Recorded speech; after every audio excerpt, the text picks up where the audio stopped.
तुम हमारी इकलौती बेटी हो अशफा, हमारी उम्मीदों तमन्नाओं का वाहिद मरकज। ये ख्वाहिश हमारी ही नहीं, तुम्हारे बाप की भी है। इस ख्वाब का ताल्लुक तुम्हारे ताया और दादी से भी है। क्या तुम हमारी मोहब्बतों चाहतों का सिला ये दोगी? क्या तुम भरी बरादरी के सामने अपने बाप के सर को झुका दोगी? क्या तुम इन सब के इन खदशात पर मोहर लगाओगी? क्या तुम अपने अमल से ये साबित करके दिखाओगी कि यूरोप में पलने वाली सारी औलादें इसी तरह नाफरमान, जिद्दी और बदलिहाज होती हैं? क्या तुम मेरी तरबियत का मजाक बनाओगी? अगर ऐसा कुछ हुआ तो अल्लाह की कसम तुम अपनी माँ का चेहरा उम्र भर ना देख सकोगी। इतनी जिल्लत के बाद मैं जी कर करूंगी भी क्या?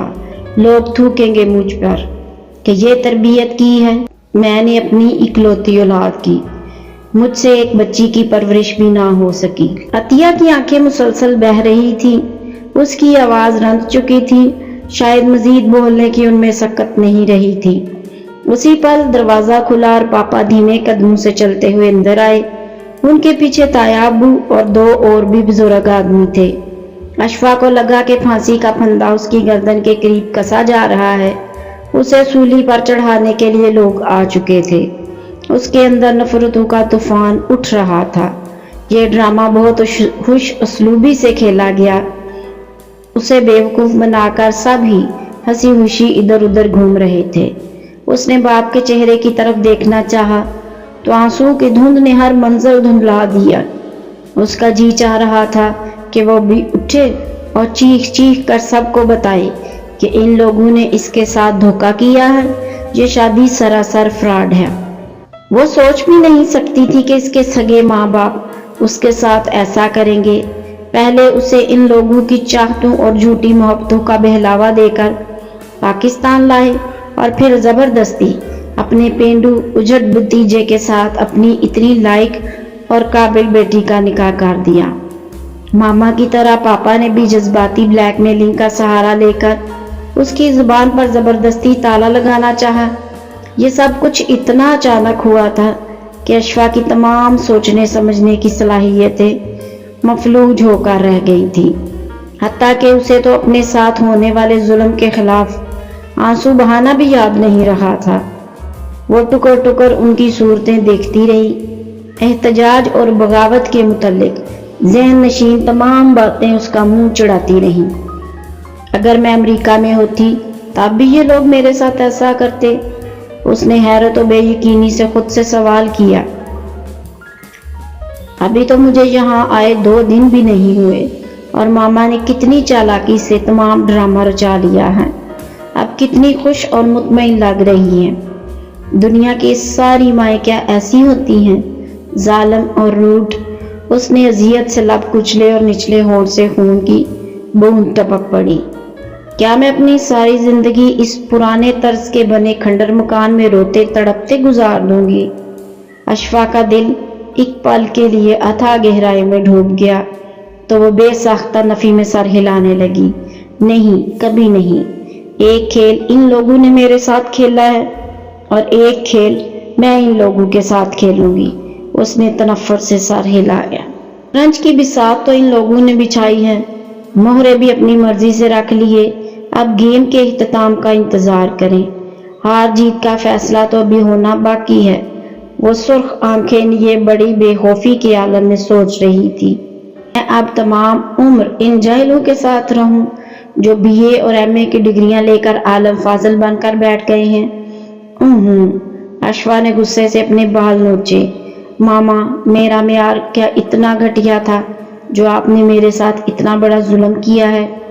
वह एक मर्तबा फिर माँ से मुतनफ़र होकर सोच रही थी। आप कैसी माँ थी कि बेटी की ख्वाहिश का आपको पता नहीं चल सका? क्या मैंने ऐसी जिंदगी की तमन्ना की थी? पहली मर्तबा एक सरकश आंसू आंख के किनारे से फिसल पड़ा था। मैंने अपनी जिंदगी का इख्तियार आपको दिया था, आपने इसे बड़े नाजायज अंदाज में इस्तेमाल कर डाला है।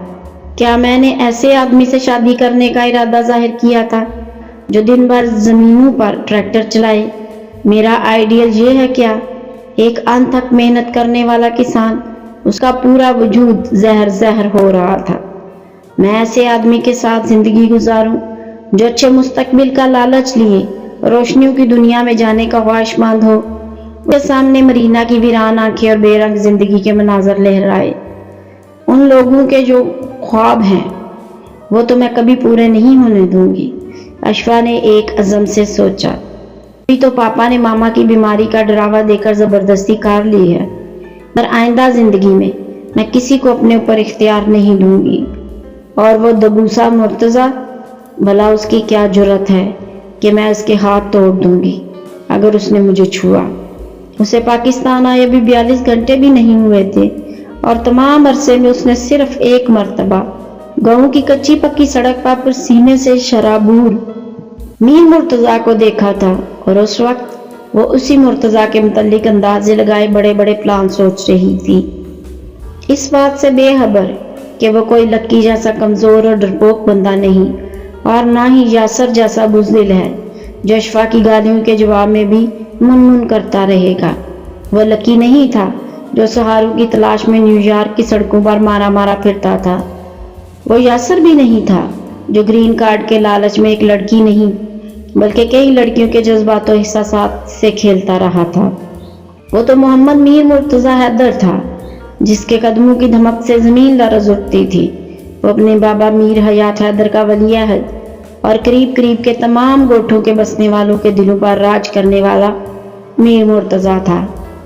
اس گاؤں میں نہ کوئی چودھری تھا نہ رعایا، سب انسان برابر تھے، سب کسان محنتی تھے، سب زمیندار جرت مند تھے۔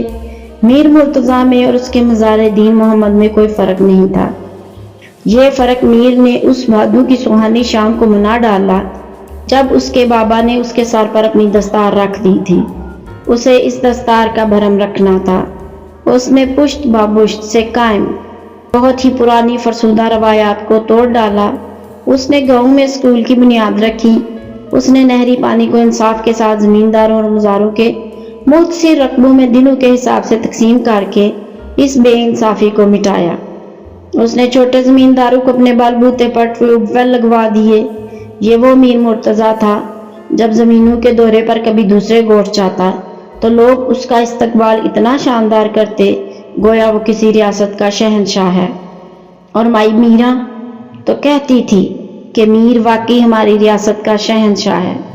میر جب بھی گوٹھ جاتا مائی میرا کی جھگی میں چند لمحوں کے لیے ضرور ٹھہرتا، اور پھر مائی میرا اپنے پسندیدہ گیت سناتی۔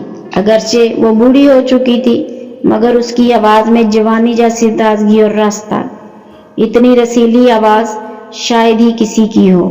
مائی ہاس اس کے لیے میٹھے پانی کی تازہ مچھلی منگواتی، اسے